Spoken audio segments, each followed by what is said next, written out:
Good morning mga auntie. So, umaga na naman kaya kailangan naman natin maglinis ng bintana. Yan, pinunasan, punas. Sige, kudkod. Tignan mo, ganda naman ng pagkakapunas ni auntie, oh. Sipag yan. Ayan, sige, punasan. Minomodel pa niya, oh.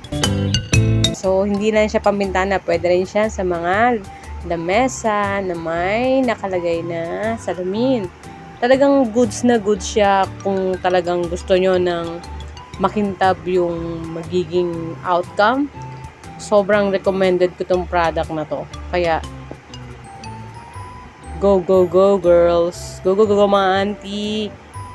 Ayan, no. Tapos lalaban mo lang yung puting yung puting tela na yan. Tapos, pwede mo na ulit ilagay. So, yun, tinan nyo naman, oh. Diba, ang kinis? Oh, pak. Kinis yarn. Diba? Saan ko pa? So, highly recommended ko talaga yung product na yan.